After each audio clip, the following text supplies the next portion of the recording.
Keçe kurultayda men söyledim, problemalarımız, Öge şahrının problemaları bir talay. Yer masalası boyunca, yerde kengaytırуу masalası boyunca, mektepler boyunca, su probleması boyunca, Farhat kanalı boyunca, jana bundan sırtkары özgen tozalık boyunca söyledim. Alar meni sözümü yazıp alıştı, makul atkaramız deyişti. Men bundan abdan kuvançtaman. Kırgızstanda yaşaganımdan kuvançtaman. Men mana ayal, ene katarı, pedagog katarı bizi her daim her kim mana yetekçiler de adli elde bardığı bizi yaşaşçılar seyleşadi.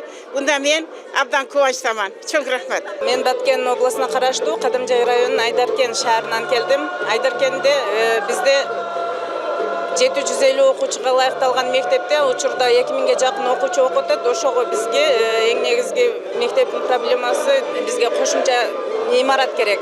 Андан сырткары Айдаркен шаарында 3 мектеп, 2 бала бакчага капиталдык ремонт керек болуп атат да, ушуну суранып келдик эле. Андан сырткары биздин Айдаркен шаарыбыз суук тоолуу болгондуктан бизге азыркы учурдагы 3 киловаттка түшүп калып атпайбы свет, ошону жок дегенде ошо 5 бойдон калышын суранат элек.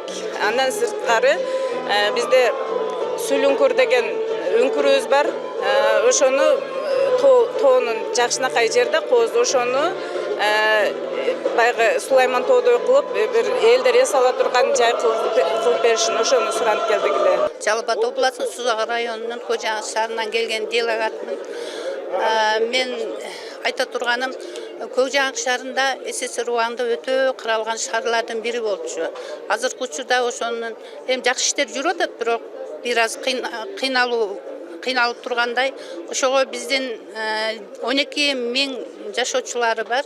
Ошолор бизде иш менен камсыз кылса жакшы болот деп атат. Ошо өнөр жай тармагында бизге жакшы чоң бир завод салып берсе дедик эле. Себеби азыр иш жоктугуна байланыштуу көп жарандары чет өлкөгө аргасыз болуп атат, иштешипчи. Алар аяктан үй бүлө бузулуп атат, алардан балдарынын тарбиясы эме болуп калып атат.